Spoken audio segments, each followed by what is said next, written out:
Hello friends, आज हम BFM का यूनिट 6 डिस्कस करने वाले हैं। चैप्टर का नाम है हमारा external commercial borrowings and foreign investment in India. ये आपका 2023 में जो नई बुक है उसमें ये चैप्टर नंबर यूनिट 6 जो है आपके लिए नया ऐड किया हुआ है। एक्सटर्नल कमर्शियल बोरोइंग और foreign investment in India. External commercial borrowing को आप ईसीबी से रिप्रेजेंट करेंगे, एक्सटर्नल कमर्शियल बोरोइंग, और फॉरेन इन्वेस्टमेंट इंडिया में किया जाता है तो एफडीआई, एफआईआई, ये सब हो सकता है। ठीक है, इसमें डिफरेंस क्या होता है वैसे external commercial borrowing? External commercial borrowing मतलब इंडिया की कंपनी चाहे तो फॉरेन से या तो इंडियन रुपीज में या फिर फॉरेन करेंसीज में जो है पैसा बोरो कर सकती है। ठीक है, तो वो होता है ईसीबी। मिनिमम वैसे 3 इयर्स के लिए चाहिए होता है। और एफडीआई क्या होता है? एफडीआई में क्या होगा कि बाहर की कंपनी इंडिया की किसी कंपनी में इन्वेस्ट करेगी। ठीक है, बाहर की कंपनी इंडिया की कंपनी में इन्वेस्ट करेगी, उसको हम बोलते हैं एफडीआई। तो इसमें क्या हो रहा है? इक्विटी। एफडीआई क्या कर रहा है? इसमें इक्विटी के थ्रू जो है इन्वेस्टमेंट की जा रही है। और ये जो ईसीबी, ये डेब्ट इंस्ट्रूमेंट है, एक तरीके का लोन आप ले रहे हैं। बस फर्क इतना, आप इंडिया से नहीं बाहर से लोन ले रहे हैं, आउटसाइड इंडिया। इंडिया को छोड़ के बाहर की किसी भी कंट्री से लोन लेंगे तो उसको ईसीबी बोला जाएगा। और बाहर की कोई भी कंपनी अगर इंडिया में इन्वेस्ट करती है इक्विटी की फॉर्म में तो होता है एफडीआई। दो होता है, एफडीआई, एफआईआई। तो इसमें क्या होता है कि बाहर की कंपनी इंडिया के शेयर्स में इन्वेस्ट करेगी, ठीक है, शेयर्स लेके और पैसा देगी, तो वो होगा हमारा एफडीआई। तो इसी का बहुत डिटेल में यहाँ पे डिस्कशन दिया है। थोड़ा सा हमने इंट्रोडक्शन यहाँ पे देख लिया, वैसे डिफरेंस भी हमने देखा है। चलिए यहाँ पे शुरू करते हैं। Introduction. ECB, external commercial borrowing, नाम से लग रहा है एक्सटर्नल मतलब बाहर से, कमर्शियल बोरोइंग मतलब बाहर से आप लोन ले रहे हैं। ये टाइप का डेप्ट इंस्ट्रूमेंट होता है। और commercial borrowing raised by eligible resident entities, तो कुछ हर कोई, जैसे आप मैं, हर कोई बाहर से बोरोइंग नहीं कर सकता। कुछ एलिजिबल रेजिडेंट एंटिटीज है, सिर्फ वही जो है बोरोइंग कर सकती। कहाँ से? From recognise lenders using medium term और long term foreign currency denomination डेब्ट। तो मीडियम टर्म या लॉन्ग टर्म का फॉरेन करेंसी का जो है बोरोइंग कर सकते हैं, including Indian rupee denomination borrowing with a minimum period of 3 years and above. तो मतलब या तो इंडिया की करेंसी में या फिर फॉरेन करेंसी में बोरोइंग कर सकती है इंडिया की एलिजिबल एंटिटीज, बाहर की जो रिकॉग्नाइज लेंडर्स है। लेंडर्स मतलब बाहर की कंपनीज जिनसे लोन लेगी, तो मीडियम और जो है लॉन्ग टर्म का लोन ले सकती है, और जनरली 3 इयर्स एंड अबव होता है। किसी किसी केस में कुछ एलिजिबल रेजिडेंट जो इंडियन एंटिटीज है are also eligible to borrow for period less than 3 years. तो मिनिमम वैसे 3 इयर्स रहता है स्टैंडर्ड है, बट किसी किसी केस में, स्पेशल केसेस में 3 साल से कम के लिए भी जो है अलाउ हो जाता है। एक्सटर्नल कमर्शियल बोरोइंग मतलब ये तो डेप्ट है, मतलब लोन ले रहे हैं, तो लोन 3 साल से ज्यादा के लिए लेना है अगर ईसीबी की बात करें। लेकिन कुछ कुछ केसेस में जहाँ पे आरबीआई की गाइडलाइंस पूरी करने के बाद कुछ एलिजिबल रेजिडेंट एंटिटीज को 3 साल से कम टाइप का भी लोन, कम टाइम के लिए भी जो है लोन मिल जाता है ईसीबी के थ्रू। ये थोड़ा सा आपका इंट्रोडक्शन यहाँ पे हो गया। ईसीबी के दो रूट्स है, एक तो होता है ऑटोमेटिक रूट्स। ऑटोमेटिक मतलब परमिशन नहीं लेना। आरबीआई ने पहले से ऑथराइज्ड डीलर बैंकों को परमिशन दी है, स्पेशली जो कैटेगरी 1 वाले बैंक होते हैं, कि इतना ऑटोमेटिक है। मतलब जैसे मान लीजिए कोई इंश्योरेंस सेक्टर है, वहाँ पे बोला 26% या 74%। ठीक है, तो यानी अगर 74% तक आपको जो है मतलब बोरोइंग करनी है, मतलब कुछ लिमिट आपको करनी है, तो उसमें क्या करना है? आपको परमिशन ही लेना। तो ईसीबी का भी बिल्कुल वैसा ही है। ये मैंने आपको वैसे एफडीआई का बताया कि जैसे कुछ परमिशन है, ऑटोमेटिक रूल, अप्रूवल रूल। तो ऑटोमेटिक रूल में हमें परमिशन नहीं लेना, जो परसेंट है उस परसेंट तक परमिशन नहीं लेना। लेकिन उससे ज्यादा अगर आपको एफडीआई करनी है तो आप परमिशन लेंगे। तो सेम ऐसे ईसीबी भी काम करता है। ये सभी ऑटोमेटिक रूट है जहाँ पे जो है ऑथराइज डीलर खुद से डिसाइड कर सकते हैं, उसमें आरबीआई का परमिशन लेने का जरूरत नहीं है। एक होता है अप्रूवल रूट।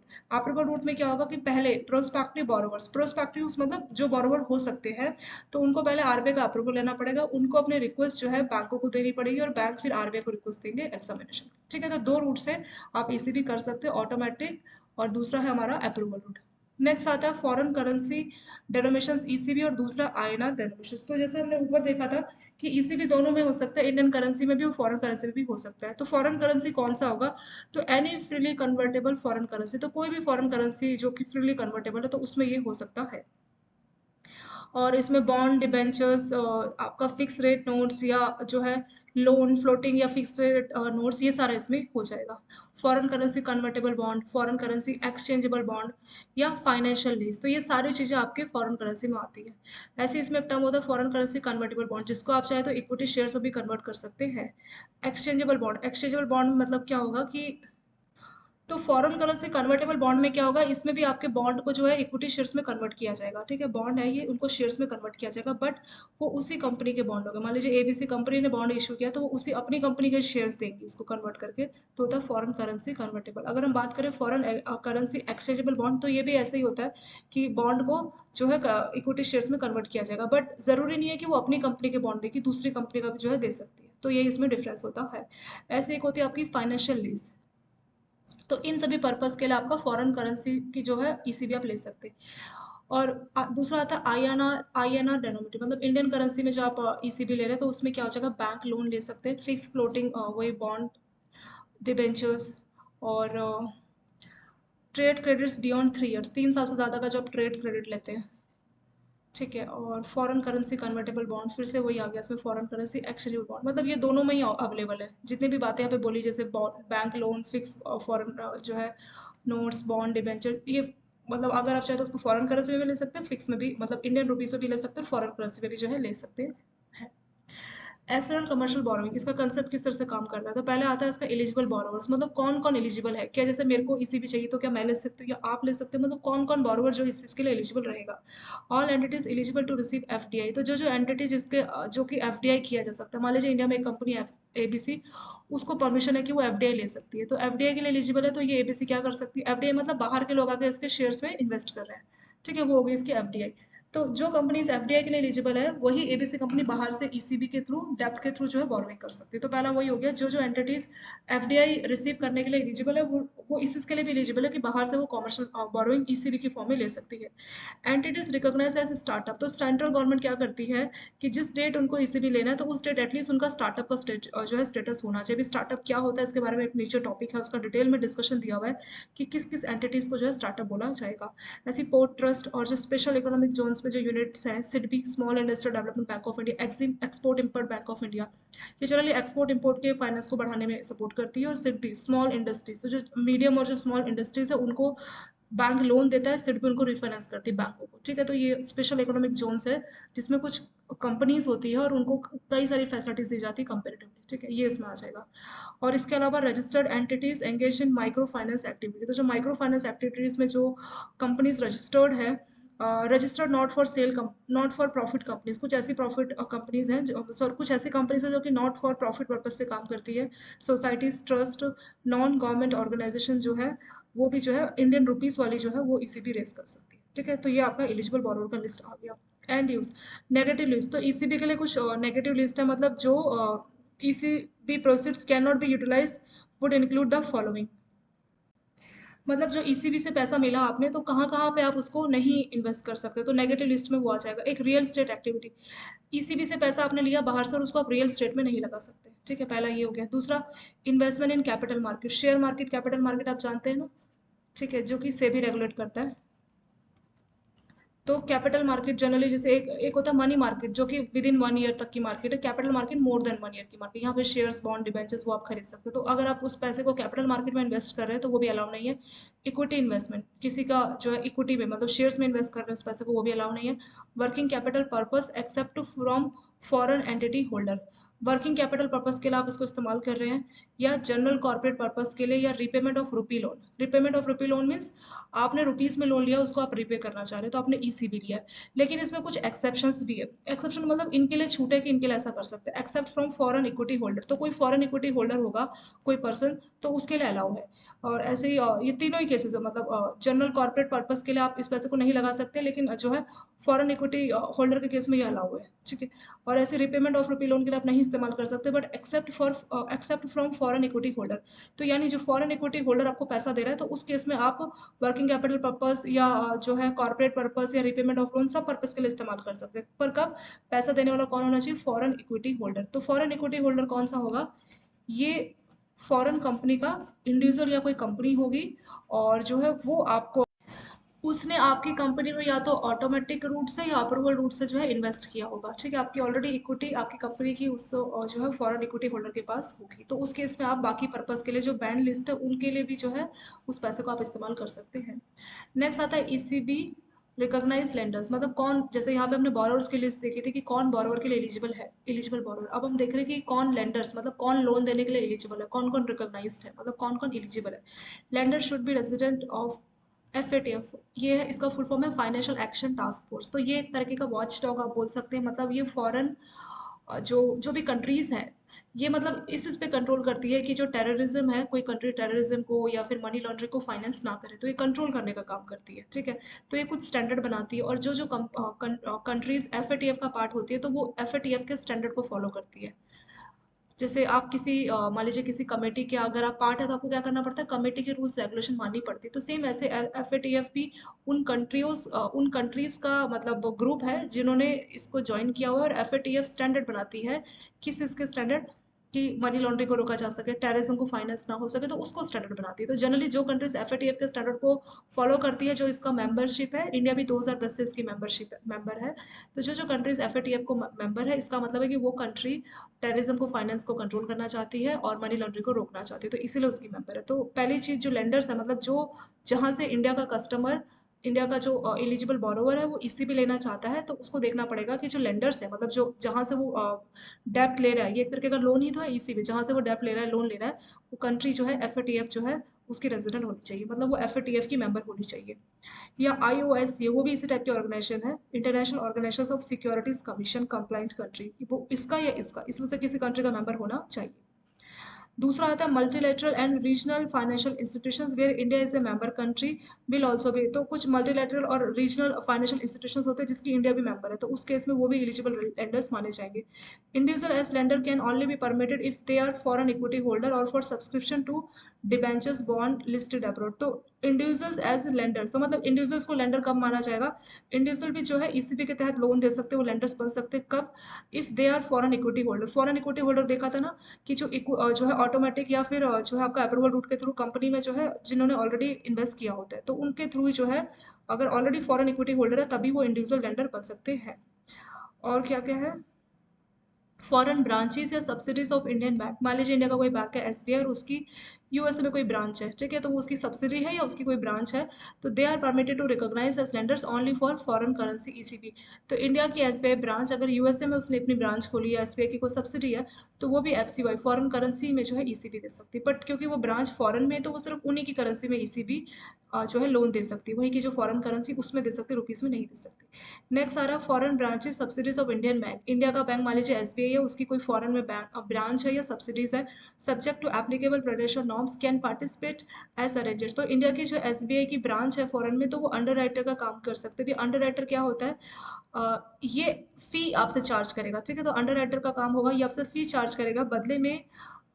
इसको आप ऐसा समझ सकते हैं जैसे कि एडवोकेट होता है ना, एडवोकेट क्या काम करता है, जैसे पहले पिछले ज़माने में नहीं होता था कि जासूस जो जाके देखते थे कि किसी भी पर्सन की फैमिली की हिस्ट्री लाना, किसी की क्रेडिट वर्दिनेस को चेक करना, तो अंडर राइटर का काम क्या होता है, ये आपसे फ़ी चार्ज करेंगे, ठीक है, फ़ी चार्ज करेंगे और बदले में जनरली ये काम बैंक खुद ही करता है। बैंक क्या करता है कि कोई कस्टमर मान लीजिए लोन लेने आया है, तो बैंक उसके बारे में सारा कुछ पता करता है कि उसका सैलरी कितना है, वो क्या काम करता है, कोई उसने लोन लिया नहीं लिया, सिविल में सब कुछ उसका देखता है, तो बैंक उसका पूरा चेक करता है कि जो लोन है वो डिफॉल्ट ना जाए, तो बैंक उसकी पूरी क्रेडिट वर्दिनेस चेक करता है।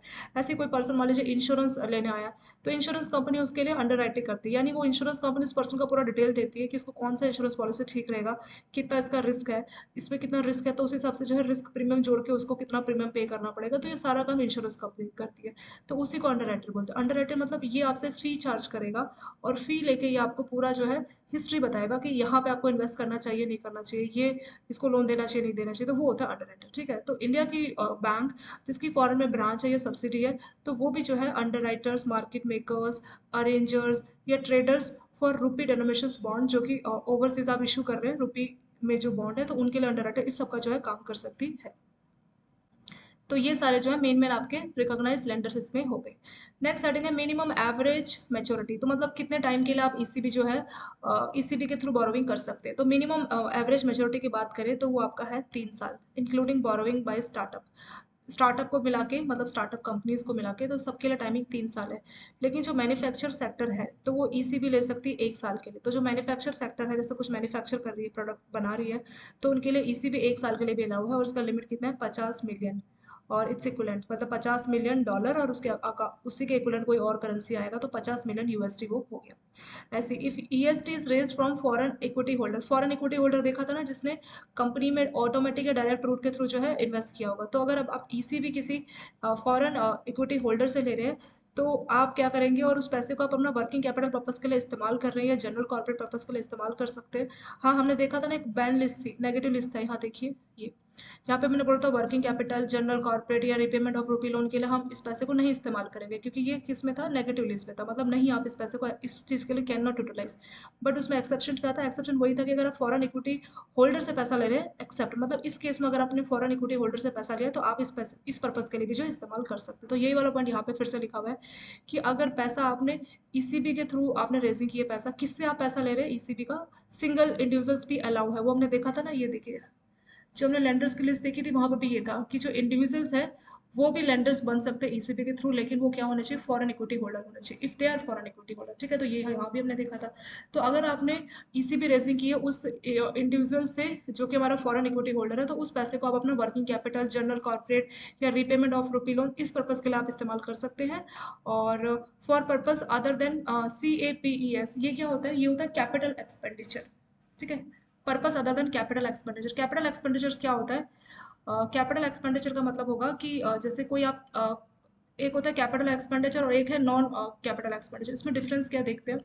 कैपिटल एक्सपेंडिचर मतलब जो पैसा आप खर्चा कर रहे हो उससे कोई असेट क्रिएट होगी। एग्जांपल के तौर पे आपकी मान लीजिए 1 लाख सैलरी है और आपने क्या किया, 1 लाख रुपए में से आपने कोई भी असेट, मान लीजिए कोई भी चीज़ जो आप घर के लिए इस्तेमाल होगी, जैसे आपने मान लीजिए एक फ्रिज खरीद लिया, ठीक है, फ्रिज, या आपने एलजी का एसी ले लिया। तो इन दोनों केसेस में क्या होगा कि आपने कोई असेट बनाई है, लेकिन उसी 1 लाख रुपए को आपने कहीं घूमने के लिए खर्च कर दिए, ठीक है, कहीं घूमने के लिए चले गए, या मेंटेनेंस का कोई खर्चा कर दिया, घर के खर्चों के लिए, राशन के लिए खर्चा कर दिया, तो उस केस में उसको बोला जाएगा नॉन कैपेक्स, या उसको हम ऑपरेटिंग एक्सपेंडिचर भी बोलते हैं। नॉन कैपेक्स या ऑपरेटिंग एक्सपेंडिचर एक ही चीज़ है। तो कैपिटल एक्सपेंडिचर मतलब हमारा पैसा खर्चा होगा, उससे कोई अगर असेट जुड़ेगी तो उसको हम कैपिटल एक्सपेंडिचर बोलेंगे। नॉन कैपेक्स मतलब नॉन कैपिटल एक्सपेंडिचर, पैसा हमारा खर्चा हुआ लेकिन वो सिर्फ मेंटेनेंस उधर चला गया, उससे कोई असेट नहीं जुड़ी, तो उसको नॉन कैपेक्स। तो इसमें भी वही है कि इन सभी पर्पस के लिए आप इस्तेमाल करोगे अदर देन, मतलब उस इस पर इन सभी के लिए तो इस्तेमाल कर सकते हो, बट कोई कैपिटल एक्सपेंडिचर मतलब कैपिटल कोई असेट बनाने के लिए उस पैसे को नहीं इस्तेमाल कर सकते। इस केस में आपका मिनिमम मेच्योरिटी है 5 साल रहेगा। नेक्स्ट हेडिंग क्या है, इसमें बोला if ECB is utilise for working capital purpose और जनरल कॉर्पोरेट पर्पस। अगर मान लीजिए आप ईसीबी का पैसे को वर्किंग कैपिटल या जनरल कॉर्पोरेट पर्पस के लिए इस्तेमाल कर रहे हैं, तो उस केस में आपका टाइमिंग कितना है, 10 ईयर्स। 10 ईयर्स तक आपका टाइम जो है मैच्योरिटी पीरियड हो सकता है। If ECB is utilise for repayment of rupee loan avail domestically from, अगर मान लीजिए आपने रुपी में लोन लिया है, ठीक है, रुपीज में इंडिया से आपने डोमेस्टिकली लोन लिया, वो आप उसको रिपे करना चाह रहे हैं, रिपे मतलब उसकी पेमेंट करना चाह रहे हैं, तो इसीलिए आपने ईसीबी के थ्रू बाहर से बोरोइंग कर ली।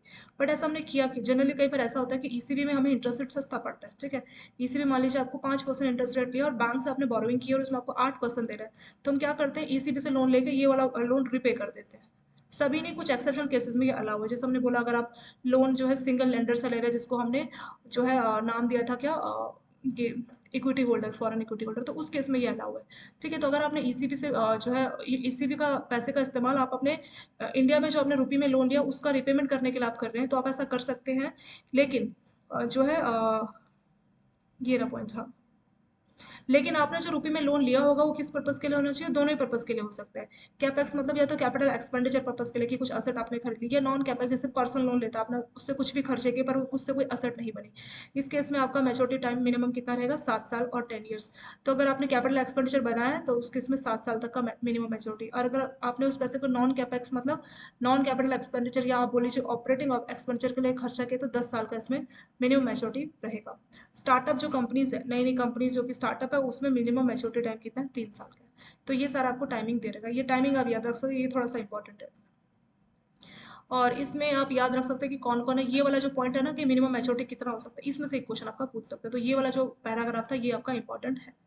नेक्स्ट आता है all in one cost. All in cost ceiling मतलब टोटल कितना खर्चा होगा, तो उसको लेके एक सीलिंग बनाइए ताकि ज़्यादा फिजूल खर्ची ना हो, मतलब कितना इंटरेस्ट रेट जो है चार्ज किया जा सकता है फॉर न्यू ईसीबी। तो जो नई नई ईसीबी है एक्सटर्नल कमर्शियल बोरिंग, मतलब फर्स्ट टाइम अगर आप बोरोइंग कर रहे हैं तो उस केस में जो रेट होगा वो benchmark rate plus 500 basis point. आपको मालूम होगा 100 बेसिस पॉइंट होता है 1%, तो 500 बेसिस पॉइंट कितना हो गया, 5%।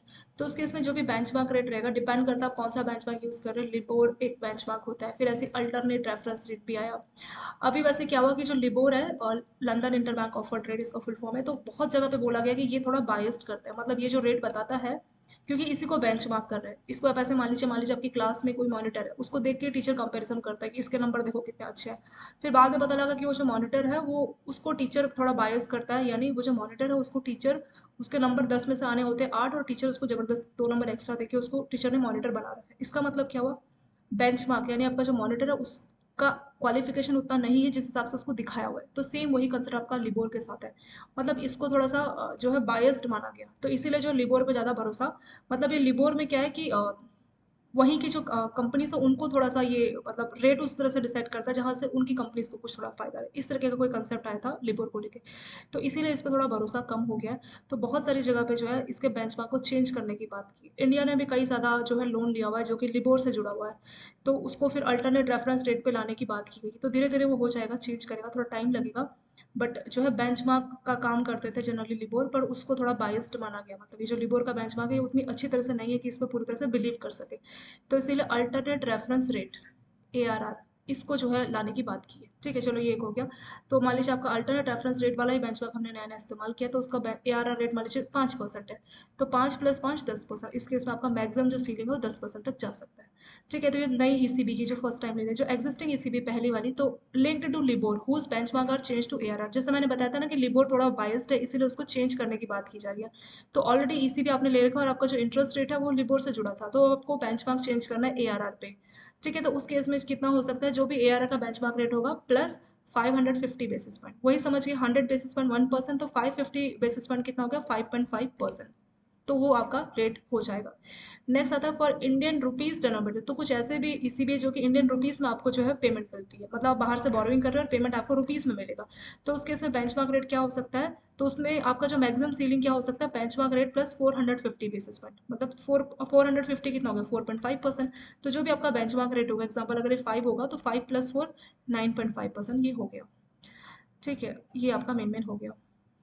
ऑल इन कॉस्ट, तो ऑल इन कॉस्ट में क्या क्या हो सकता है? रेट ऑफ इंटरेस्ट हो सकता है, अदर फी, एक्सपेंस, चार्ज, कोई गारंटी फी है, ECA चार्ज है, चाहे फॉरेन करेंसी या INR किसी में भी पे करो, तो वो सब इसमें इंक्लूड होना चाहिए। But will not include commitment fee and with holding tax payable in INR। ये आपका कमिटमेंट फी क्या होता है? कमिटमेंट फी का ऐसा मतलब समझ सकते हैं जैसे किसी कस्टमर को आपने कैश क्रेडिट कोई लोन दिया मान लीजिए। ठीक है, कैश क्रेडिट लोन में आपने उसको लिमिट दिया है कितना? मान लीजिए कोई आपने SME लोन पास किया जिसमें कैश क्रेडिट लिमिट कितना है? 2 करोड़। तो उसके लिए आपने उसका CC अकाउंट ओपन किया होगा।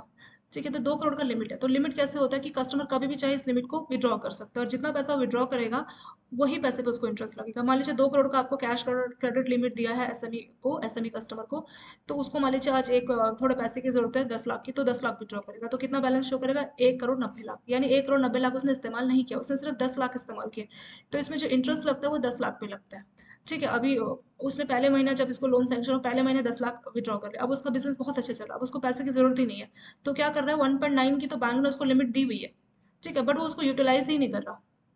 ठीक है, तो इस केस में बैंक क्या बोलेगा? बैंक बोलेगा कि तुमने 2 करोड़ का लोन लिया इस बात पे कि इसको इस्तेमाल करेंगे, क्योंकि जो लोन है, लोन का पैसा बैंकों को अरेंज करना है, बैंकों को असेट और लायबिलिटी जो है उसका मैनेजमेंट करना होता है। तो कस्टमर ऐसे ही बोल देगा कि पैसा मेरे को दो पर मैं इस्तेमाल नहीं करूंगा, तो आप उस पर इस्तेमाल नहीं कर रहे और बैंक को उसमें इंटरेस्ट भी नहीं मिल रहा होगा। क्यों? क्योंकि जो पैसा उसने यूटिलाइज किया है उसी पे इंटरेस्ट मिलेगा। उसने सिर्फ 10 लाख इस्तेमाल किए और 2 लाख अपने CC अकाउंट में जो है सैंक्शन करा लिए, बट 10 लाख ही इस्तेमाल किए, तो इंटरेस्ट वो सिर्फ 10 लाख पे कर रहा है। 1.9 लाख जो बैंक ने उसके नाम पे रखे उस पर कोई भी इंटरेस्ट वो नहीं पे कर रहा।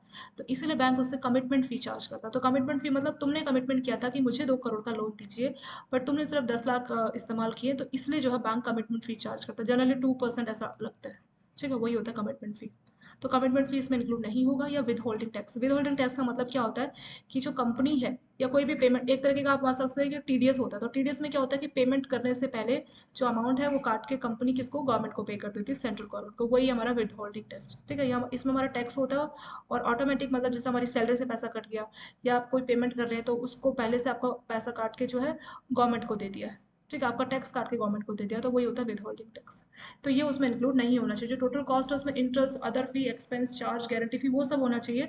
बट कमिटमेंट फी अलग से है और विद होल्डिंग टैक्स ये भी अलग से, ये उस टोटल फी में इंक्लूड नहीं होगा, ऑल इन कॉस्ट में इंक्लूड नहीं होगा। और एक पॉइंट लास्ट में यहाँ पे लिखिए कि जो फॉरेन करेंसी कन्वर्टेबल बॉन्ड्स हैं उस केस में जो इशू होगा, उसमें जो आपके खर्चे आने हैं, should not exceed 4% of issue size. जितने का भी पैसा जो है ईसीबी के थ्रू आप ले रहे हैं, इशू कर रहे हैं, तो 4% से ज़्यादा खर्चा नहीं आना चाहिए। और in case of private placement and this should not exceed 2% in case of issue size.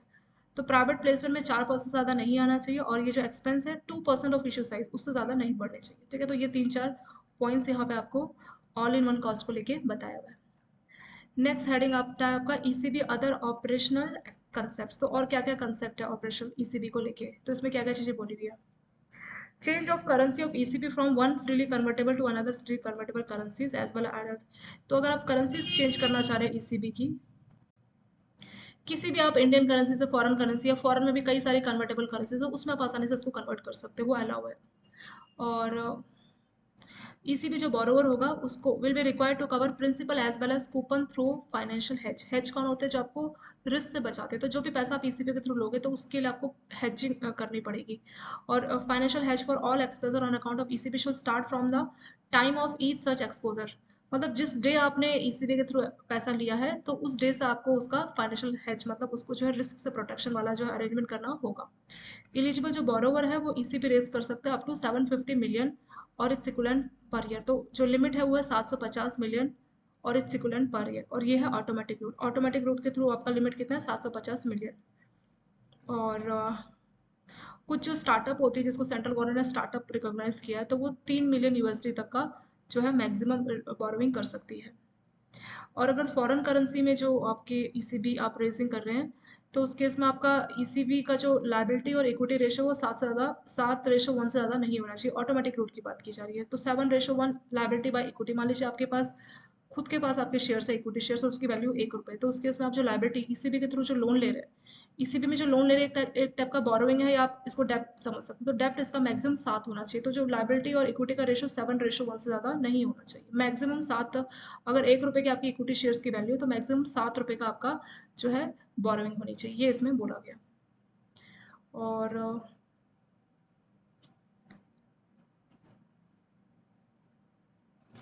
एक पॉइंट यहाँ पे कि अनटिल यूटिलाइजेशन ऑफ ईसीबी, तो जब तक आप ईसीबी का पेमेंट आया उसको आप इस्तेमाल नहीं कर रहे, उस पैसे को आप लिक्विड एसेट्स में इन्वेस्ट कर सकते हैं। जैसे मान लीजिए डिपॉजिट आपने करा लिया, सर्टिफिकेट ऑफ डिपॉजिट में इशू कर इन्वेस्ट कर दिया, या फिर ट्रेजरी बिल्स में, या फिर किसी जो है deposit with foreign branches subsidies of Indian bank abroad. तो इंडिया की बैंक है जिसकी बाहर सब्सिडीज है, या फिर वहाँ पे उनकी ब्रांचेस है, तो वहाँ पे डिपॉजिट आपने करा के रख ली। तो इस तरह से आप पैसे को वहाँ पे जो लिक्विड एसेट है वहाँ पे आप इन्वेस्ट करके रख सकते हैं, क्योंकि आपके नाम पे पैसा है पर आप उसको इस्तेमाल नहीं करें तो थोड़ा सा टाइम लगेगा, तो तब तक आप इसको क्या कर सकते हैं, ऐसे जो है इन्वेस्ट करके रख सकते हैं।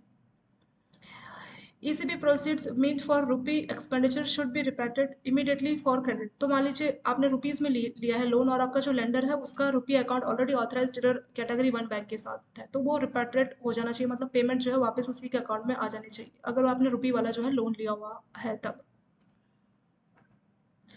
और ईसीबी जो बोरोवर है are allowed to park ECB. तो जो ईसीबी का जो पेमेंट है वो term deposit authorise dealer category 1 के साथ जो है वो टर्म डिपॉजिट करा के भी उस पैसे को रख सकते हैं, पर मैक्सिमम टेन्योर होना चाहिए 12 मंथ क्यूमुलेटिवली। मतलब मान लीजिए आपने पहले 2 मंथ का कराया, फिर 3 मंथ का, सबको जोड़ के जो है 12 मंथ मैक्सिमम आप जो है क्या कर सकते हैं, टर्म डिपॉजिट के तौर पे जो है पैसा रख सकते हैं। Any draw down in respect of ECB should take place only after obtaining the LRN. तो जो आपके नाम पे पैसा आया उसको विड्रॉ करना चाह रहे हैं, तो उसके लिए आपको एलआरएन जो है रिजर्व बैंक ऑफ इंडिया से लेना पड़ेगा, और एलआरएन लेने के लिए आपको पहले एक फॉर्म सबमिट करना पड़ेगा। एलआरएन का एक प्रोसीजर यहाँ नीचे देखेंगे अभी आपका। एलआरएन होता है लोन रजिस्ट्रेशन नंबर, ठीक है, इसके बारे में देखेंगे कि कैसे होता है।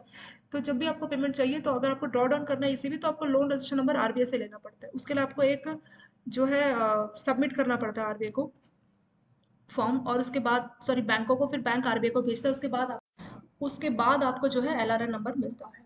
The borrower are required to report actual ECB in form. तो जो भी ईसीबी में आपकी ट्रांजेक्शन हुई वो आपको रिपोर्ट करनी पड़ती है फॉर्म ईसीबी टू रिटर्न, ठीक है। बैंकों को आपको रिपोर्ट करनी मंथली बेसिस पे, और फिर आरबीआई को बैंक भेजेगा with in 7 working days from the close. तो मंथ क्लोज होने के जैसे मंथ क्लोज होता है वैसे 7 वर्किंग डेज के अंदर बैंकों को फिर आरबीआई को वो इन्फॉर्मेशन भेजनी होती है। कुछ भी आपका ईसी में ईसीबी एक्सटर्नल कमर्शियल बोरो में कोई पैरामीटर्स चेंज हो गया, जनरली कैसे चेंज होता है, लेंडर्स और बोरोवर दोनों की परमिशन से। तो कुछ भी अगर चेंज आता है तो वो इन्फॉर्मेशन भी आपको करनी है आरबीआई को, ठीक है। एट द अर्लीस्ट, किसी भी केस में 7 डेज से ज़्यादा जो है चेंज नहीं होना चाहिए। किस टाइप का चेंज की इसमें बात की जाइए, जैसे कोई रिपेमेंट जो है वो चेंज हो गया, या रिपेमेंट आपने कम करनी शुरू की, म्यूचुअल एग्रीमेंट मतलब बायर और सेलर दोनों एग्री है, तो आरबीआई और बैंकों को उसके बारे में आपको बताना है। पहले बैंकों को इन्फॉर्मेशन देनी है और फिर बैंक आरबीआई को इस बारे में बताएंगे। लास्ट पॉइंट है refinance of existing ECB. Refinance of existing ECB, तो हम क्या कर रहे हैं कि पहले एक ईसीबी लिए और उसको रिफाइनेंस कर रहे हैं, मतलब एक नई ईसीबी ले रहे हैं और पुराने ईसीबी की हम पेमेंट कर रहे हैं उससे। ठीक है, तो वो होता है रिफाइनेंस। ये ऐसा आप कर सकते हैं, ये अलाउ है provided the outstanding maturity of original borrowing is not reduce. और ऑल इन जो आपकी कॉस्ट आई है फ्रेश ईसी वो आपकी लो होनी चाहिए than all in cost of existing ECB. तो मतलब आपकी ऑलरेडी कोई ईसीबी मान लीजिए उसमें आउटस्टैंडिंग है मान लीजिए 10 लाख एग्जाम्पल के तौर पे, तो इसको पे करने के लिए आप नया ईसीबी मान लीजिए 12 लाख का लेना चाह रहे हैं तो ले सकते हैं, बट कुछ कंडीशंस है। कंडीशंस क्या है कि जो टोटल मैच्योरिटी है ओरिजिनल मैच्योरिटी उससे ज़्यादा आपका नया नहीं होना चाहिए। तो मान लीजिए आपने 5 साल के लिए ली थी, 5 साल के लिए, तो अब आपके पास कितने मान लीजिए 2 साल हो गए तो 3 साल बचे, तो जो नया ईसीबी लोगे तो आप 3 साल के लोगे, तो ओरिजिनल मैच्योरिटी का जो टेन्योर है वो चेंज नहीं होना चाहिए। दूसरा सॉरी मैच्योरिटी अमाउंट का जो टेन्योर है वो कम नहीं होना चाहिए। मान लीजिए पुराना जो मैच्योरिटी अमाउंट है आउटस्टैंडिंग वो 10 लाख है, तो 10 लाख से कम नहीं होना चाहिए, इससे ज़्यादा आप लेंगे। और ऑल इन कॉस्ट, जो आपकी कॉस्ट आई है नई ईसीबी में वो कम होनी चाहिए, जो आपकी पुरानी ईसीबी आपकी थी उसमें जो आपकी कॉस्ट आई थी ऑल इन कॉस्ट, तो उससे ज़्यादा आपकी कॉस्ट इस बार नहीं आनी चाहिए। ये सब इसमें बोला हुआ है। और जो फॉरेन ब्रांचेस है इंडियन बैंक की, जैसे मान लीजिए एसबीआई है उसकी कोई ब्रांच है यूएसए में, दे आर परमिटेड, तो वो चाहे तो रीफाइनेंस ऑफ एग्जिस्टिंग ईसीबी कर सकती है फॉर हाईली रेटेड कॉर्पोरेट, जो बहुत अच्छी अच्छी रेटिंग वाली कंपनी है, ट्रिपल ए, महारत्न, नवरत्न, जो पब्लिक सेक्टर इंटरप्राइज है, उनके लिए जो है इंडियन बैंक की जो फॉरेन ब्रांचेस है वो जो है रिफाइनेंस वाली फैसिलिटीज उनको दे सकती है। ठीक है, ये आपका मेन हो गया। नेक्स्ट आता है आपका रिपोर्टिंग रिक्वायरमेंट। इसमें क्या बोला है कि अगर आप किस तरह से मतलब रिपोर्टिंग किस तरह से करेंगे, तो एक आपको मिलेगा लोन रजिस्ट्रेशन नंबर, एलआरएन इसको बोलते हैं। ये एक नंबर का पूछ सकते हैं कि ये क्या होता है। तो आप क्या कर रहे हैं, ईसीबी से आपको पेमेंट मिली तो उसको आप ड्रॉ डाउन करना चाह रहे हैं, should happen only after obtention of LRN from RBI. आपको आरबीआई से LRN means loan registration number लेना होगा। The borrower are required to submit form ECB through AD category, तो ऑथराइज्ड कैटेगरी 1 के जो बैंक है उनसे उनको बोरोवर को जो है एक फॉर्म सबमिट करना पड़ेगा। ठीक है, और फिर वो जो बैंक है वो आरबीआई को फॉर्म भेजेंगे। आरबीआई का एक डिपार्टमेंट रहता है, department of statics and information management, तो वो आपका ईसीबी डिवीजन रहता है for personal and issues of LR, तो वही डिपार्टमेंट आपको एलआरएन नंबर देगा। The borrower are required to report the actual ECB transaction, एक फॉर्म रहता है ईसीबी टू रिटर्न्स, तो जो ईसीबी में सच में जो ट्रांजेक्शन हो रही है, एक आपको ये नंबर मिल गया लोन रजिस्ट्रेशन, तो अब आप विड्रॉ कर रहे हैं, तो जो ट्रांजेक्शन हो रही है वो डिटेल भी आपको देनी होती है बैंकों को मंथली बेसिस पर। फिर बैंक क्या करेंगे, जैसे उनका बिजनेस क्लोज होगा मंथ का, तो विद इन 7 वर्किंग डेज वो इन्फॉर्मेशन आरबीआई को भेजेंगे। और any borrower who is otherwise in compliance of ECB can regularize the delay, तो अगर आप क्या करते हैं कि मान लीजिए आप रिपोर्टिंग में देरी कर रहे हैं, ठीक है, तो उसके लिए आपको लेट सबमिशन फी भी चार्ज करेगा। ठीक है, for the period of delay, and delay में रेंज फ्रॉम, तो डिले आपका कितना हो सकता है from 30 days from due date to beyond 3 years from due date. सोचिए 30 दिन से 3 साल तक का आपका, इससे भी ज़्यादा देर का जो है डिले हो सकता है। तो लेट सबमिशन फी कितना होगा, 5,000 टू 1 लाख पर ईयर, तो साल का 5,000 से लेकर 1 लाख तक फीस जा सकता है, डिपेंड करता है कि कितना आपने डिले किया है। तो ये आपका रिपोर्टिंग रिक्वायरमेंट इसमें हो गया। नेक्स्ट आएगा conversion of ECB into equity. ECB मतलब ये क्या है, ये आपका डेप्ट है। ईसीबी क्या है, शेयर्स है। तो आप क्या कीजिए, मान लीजिए इंडिया की कोई कंपनी है एबीसी, उसने फॉरेन की कोई कंपनी है XYZ लिमिटेड, तो इससे ईसीबी के थ्रू बोरोविंग की है, तो बोरोविंग किया मतलब ये एक टाइप का लोन है, इससे लोन लिया। पर इसने इसमें इसको शेयर्स नहीं मिले, इसने बस लोन लिया, जैसे हम बोरोविंग करते हैं ना लोन लेते हैं, तो इसमें ईसीबी से इसने लोन लिया है। और मान लीजिए 3 साल का लोन लिया, तो 3 साल बाद इसको पेमेंट करनी पड़ेगी एबीसी को। मान लीजिए 10 लाख यूएसडी का लोन लिया एग्जांपल के तौर पे ईसीबी के थ्रू 3 साल के लिए। अब 3 साल बाद इसको पेमेंट करनी पड़ेगी एबीसी को XYZ। अब एबीसी क्या सोच रहा है, मान लीजिए एबीसी की रेपुटेशन बढ़ गई है 3 सालों में, काफ़ी ग्रो कर गई या नहीं भी ग्रो की, पर इसने क्या किया कि ये जो है एबीसी कंपनी ने क्या किया कि XYZ को बोला कि आप 10 लाख यूएसडी से, अच्छा 10 लाख यूएसडी के जितने हमारी कंपनी के शेयर्स, आप शेयर्स ले लीजिए। तो शेयर लेने से XYZ को पेमेंट नहीं करनी पड़ेगी और XYZ का भी फायदा है कि इस कंपनी के शेयर्स मिल गए। तो इनकी म्यूचुअल अंडरस्टैंडिंग से ऐसा होता है, अगर म्यूचुअली दोनों एग्री है और तो उस केस में जो है ईसीबी को आप इक्विटी शेयर्स में कन्वर्ट कर सकते हैं। तो वही है, ईसीबी को आपने इक्विटी यानी शेयर्स में कन्वर्ट किया। The activity of borrowing company is covered under automatic route of FDI. तो इसमें जो बोरोइंग कंपनी होगी, ठीक है, तो वो एफडीआई के रूट के थ्रू जो है, ऑटोमेटिक रूट के थ्रू जो है इसमें कवर की जाएगी। तो आपको मालूम है कि एफडीआई फॉरेन डायरेक्ट इन्वेस्टमेंट, ये फॉरेन डायरेक्ट इन्वेस्टमेंट में क्या होता है, बाहर की कंपनीज इंडिया के जो शेयर्स है उसमें इन्वेस्ट करती है। यही तो डिफरेंस है ईसीबी, ईसीबी में वो लोन दे रही है और यहाँ पे वो शेयर्स में इन्वेस्ट कर रही है। तो इसमें जो कितना परसेंट का तो जो है इक्विटी में कन्वर्ट होगा, तो वो ऑटोमेटिक रूट जो एफडीआई है वही वाला रूल यहाँ पे कवर होगा।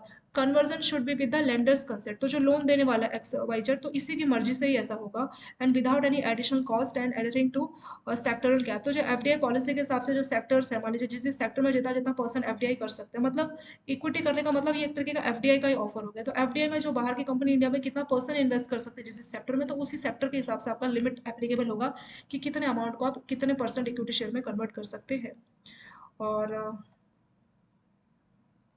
मान लीजिए बोरोवर है, इंडिया का बोरोवर यही वाला एबीसी, इसने मान लीजिए कोई क्रेडिट फैसिलिटीज ले रखी किसी बैंक से इसी एबीसी ने, तो जितनी भी गाइडलाइंस है जो कि department of banking regulations RBI बताता है, तो उसी गाइडलाइंस को पूरा करके तभी आप जो है लेंडर्स को जो है ये आप शेयर्स में कन्वर्ट कर सकते हो। और इसका कंसेंट तो रहेगा, अगर उसकी मर्जी है, वो चाहता है कि मेरे पैसे को जो मैंने ईसीबी के तौर पे दिया उसको इक्विटी में कन्वर्ट करो, उसका कंसेंट तो है ही। पर साथ के साथ इस ये जो एबीसी इंडिया का है बोरोवर कंपनी, इसने मान लीजिए अगर बैंक से लोन लिया, तो बैंकों की जो गाइडलाइंस है उसको पूरा करके जो है अपना ये शेयर्स को इक्विटी में कन्वर्ट कर सकता है। चलिए पार्ट वन में इसको यहाँ पे कंप्लीट करते हैं, फॉरेन इन्वेस्टमेंट, और ये आपका इसमें एफटीआई एफपीआई इसके बारे में बात होगी, इसको हम पार्ट टू से डिस्कस करेंगे। शॉर्ट में फटाफट इसको हम लोग रिवाइज करते हैं और फिर ये आपका पार्ट वन कंप्लीट करते हैं।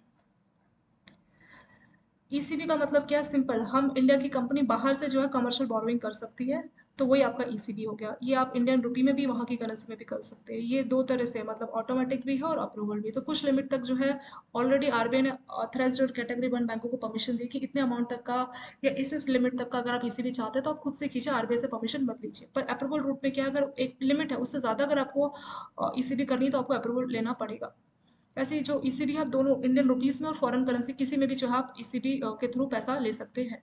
कौन कौन एलिजिबल रहेगा, तो जो एफडीआई रिसीव करने के लिए एलिजिबल वो एलिजिबल होगा। कोई स्टार्टअप जिसको सेंट्रल गवर्नमेंट ने स्टार्टअप डिक्लेयर किया है वो भी हो सकता है, या कोई पोर्ट ट्रस्ट या SIDBI, Exim bank, special economic zone में जो यूनिट्स है वो सभी जो है एलिजिबल रहेगी। एंड यूज मतलब कौन सी ऐसी नेगेटिव लिस्ट है, ईसीबी का पैसा आया कहाँ पे आप उसको नहीं इस्तेमाल कर सकते, रियल एस्टेट एक्टिविटी में, कैपिटल मार्केटिंग में आप इन्वेस्ट नहीं कर सकते, इक्विटी में इन्वेस्ट नहीं कर सकते, ठीक है।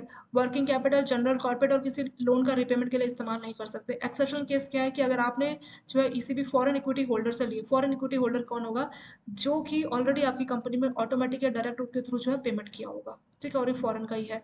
ये फॉरेन इंडिविजुअल भी हो सकता है, कोई एंटिटी भी हो सकती है, तो उस केस में आप उस पैसे को repayment, working capital, general purpose के लिए जो है इस्तेमाल कर सकते हैं।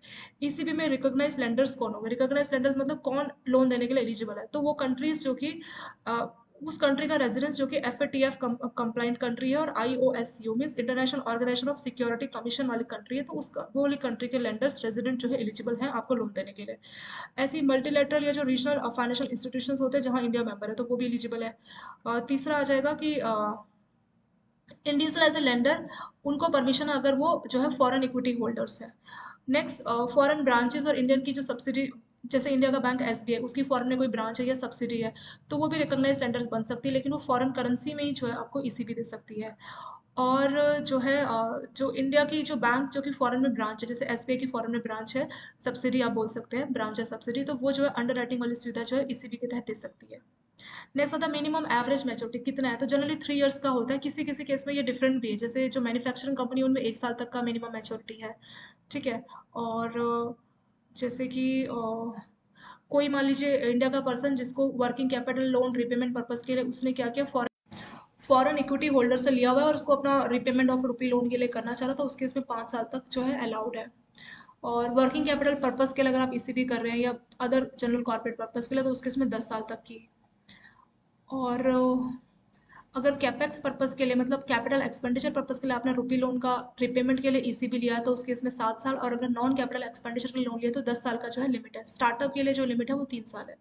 ऑल इन कॉस्ट, कौन कौन सी जो है टोटल कॉस्ट इसमें आ जाएगा, अगर नई ईसीबी तो उसका जो सीलिंग है, जो ऑल इन कॉस्ट का सीलिंग है वो है benchmark rate plus 500 basis point. और एग्जिस्टिंग जो ईसीबी है लिंक टू लिबोर, और जिसका बेंचमार्क जो है ARR means alternate reference rate पे चेंज हो गया, तो उसके इसमें 500, मतलब जो भी बेंचमार्क है एआरआर प्लस 550 बेसिस पॉइंट, ये मैक्सिमम लिमिट है। और इंडिया की जो रुपीज़ में जो ईसीबी की बोरोइंग आपने की इंडियन रुपीज़ में, तो उसका बेंचमार्क प्लस 450 तक का जो है लिमिट है। ऑल इन वन कॉस्ट में क्या क्या आ जाएगा, जो भी एक्सपेंसेस जैसे इंटरेस्ट रेट, गारंटी फी, ईसीए चार्ज, ये सब इसमें आ जाएगा। लेकिन कमिटमेंट फी और विद होल्डिंग टैक्सेस में नहीं होगा। कमिटमेंट फी मतलब कस्टमर ने कमिटमेंट दिया है लोन का, बट वो नहीं ले रहा, ठीक है। मान लीजिए ईसीबी के तहत लोन का कमिटमेंट दिया है, पर वो उसको मान लीजिए कैश क्रेडिट या किसी फॉर्म में अगर पास किया गया और वो उस लोन को नहीं ले रहा, ठीक है, तो वो उसको कमिटमेंट फी बोलते हैं, उसको अवेल नहीं कर रहा। आपको लोन दे दिया बट आप उसको अवेल नहीं कर रहे, तो बदले में आपने कमिटमेंट किया और आप उसको पूरा नहीं कर रहे, तो आप उसको उसके लिए भी एक फी लगती है जिसको हम कमिटमेंट फी बोलते हैं। ऐसे विद होल्डिंग टैक्स जो कि डायरेक्टली पे किया जाता है सेंट्रल गवर्नमेंट को, तो वो दोनों टैक्सेस में इंक्लूड नहीं होंगे। ईसीबी अदर, इसके अलावा और क्या क्या ऑपरेशनल फीचर्स है ईसीबी के, तो इसमें लिमिट बता रखी है कि जो है आसानी से ईसीबी को एक की जो करेंसीज है, एक करेंसी से दूसरी करेंसी में आप उसको चेंज कर सकते हैं। और जो भी आपका अमाउंट होगा प्रिंसिपल और कूपन अमाउंट, तो उसके लिए आपको प्रॉपर हैजिंग करानी पड़ेगी। हैजिंग मतलब प्रोटेक्शन फ्रॉम रिस्क, कोई भी लॉस। और ईसीबी 750 मिलियन तक की आप ले सकते हैं ऑटोमेटिक रूट के तहत, ठीक है। जो भी एलिजिबल ऑटोमेटिक रूट के तहत 750, जैसे हमने देखा था ना कि ऑटोमेटिक रूट और अप्रूवल, तो 750 मिलियन तक चाहिए आपको तो वो ऑटोमेटिक है। इससे ज़्यादा का ईसीबी चाहिए तो फिर आरबीआई से अलग से अप्रूवल लेना पड़ेगा।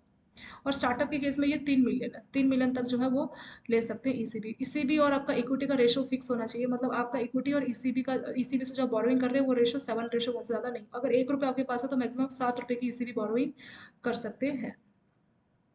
और इसमें क्या बोला है कि ईसीबी के थ्रू जो पैसा है, अगर आप उसको इस्तेमाल नहीं करें तो आप बैंकों के साथ डिपॉजिट में या टर्म डिपॉजिट मैक्सिमम 1 ईयर तक जो है उस पैसे को जो है रख सकते हैं। यहाँ पे लिखा था ना कि टर्म डिपॉजिट की फॉर्म में आप अथराइज्ड कैटेगरी 1 बैंक के साथ रख सकते हैं और मैक्सिमम 12 मंथ का आप टर्म डिपॉजिट जो है उस केस में कर सकते हैं। ईसीबी के थ्रू अगर आपको ड्रॉ डाउन करना है यानी पेमेंट चाहिए तो आपको एलआरएन नंबर ऑब्टेन करना होगा। और जो भी आपकी ट्रांजेक्शन है ईसीबी की, तो वो आपको ईसीबी टू रिटर्न के थ्रू जो है रिपोर्ट करनी पड़ेगी बैंकों को, और फिर बैंक को इन्फॉर्मेशन आरबीआई को भेजेगा। और कोई भी ईसीबी के पैरामीटर में कोई चेंज आएगा, रिपेमेंट रिड्यूस हुआ आपके और लेंडर के, मतलब बोरोर और लेंडर के कंसेंट पे एग्रीमेंट, म्यूचुअल एग्रीमेंट में, तो वो भी आपको बैंकों को रिपोर्ट करना है। और फिर bank with in 7 days from end of month RBI को जो है रिपोर्ट करेंगे। रीफाइनेंस, तो जो आपने एग्जिस्टिंग ईसीबी लिया तो उसको आप रीफाइनेंस भी कर सकते हो। और जो फॉरेन ब्रांचेस हैं, वो इंडियन बैंक की फॉरेन ब्रांचेस वो भी रिफाइनेंस की सुविधा देती है, लेकिन सभी को नहीं। जो हाईली रेटेड कंपनी है, triple A, Bharat Rao, Navratna, private sector है, सिर्फ उनको ये सुविधा मिलती है। रिपोर्टिंग रिक्वायर्ड एलआरएन नंबर, अगर आपको ईसीबी के थ्रू जो पेमेंट है उसको आप ड्रॉ करना चाह रहे हैं, तो उसके लिए आपको एक जो है वो एक फॉर्म ईसीबी को देना। ईसीबी का जो फॉर्म है वो आपको बैंक को देना पड़ेगा। बैंक आरबीआई का एक डिपार्टमेंट रहता है, स्टैटिक एंड इन्फॉर्मेशन मैनेजमेंट, वो आपको जो है एलआरएन नंबर देगा। और ईसीबी में जो भी आपकी ट्रांजेक्शन हो रही है वो आपको ईसीबी टू रिटर्न के थ्रू बैंकों को देनी पड़ेगी। अगर कुछ भी चेंज आ रहा है ईसीबी में तो वो भी आपको बताना पड़ेगा। और अगर आप मतलब टाइम पे कंप्लाइंसेस जो ईसीबी गाइडलाइंस को टाइम पे नहीं कर रहे, या फिर कोई भी रिपोर्ट करने में अगर आप देरी कर रहे हैं, तो लेट सबमिशन फी लगेगा, जो कि 5,000 से 1 लाख तक हो सकता है पर ईयर। ईसीबी एक टाइप का लोन है, इसको चाहे तो इक्विटी में भी आप कन्वर्ट कर सकते हैं, लेकिन दोनों की अप्रूवल होनी चाहिए, मतलब जो आपका लेंडर है वो उस बात को अप्रूव करना चाहिए। और इसमें जो है जो भी आपकी एफडीआई की लिमिट्स है, मतलब कितना परसेंट तक आप उसको इक्विटी शेयर देंगे, जो भी एफडीआई में लिमिट है वही वाली लिमिट की पॉलिसीज भी यहाँ काम करेगी। एफडीआई वही तो होता है, बाहर की कंपनीज आकर यहाँ के शेयर्स में इन्वेस्ट करती है, तो सेम एफडीआई की पॉलिसी के हिसाब से आप उसको जो है उसका डेप्ट का जो लोन है उसको इक्विटी में आप कन्वर्ट कर सकते हैं। बट एक तो जो लेंडर है जिसने आपको लोन दिया उसकी मर्जी होनी चाहिए, उसकी कंसेंट, प्लस अगर आपने किसी बैंक से लोन लिया तो बैंकों का प्रॉपर जो नॉर्म्स है, गाइडलाइंस है, उसके हिसाब से ये होना चाहिए। चलिए, पार्ट 1 हमने कंप्लीट किया। पार्ट 2 में आगे के कुछ और टॉपिक को डिस्कस करेंगे, इसे आप लोग थोड़ा देख लीजिए। और thank you so much for watching this video.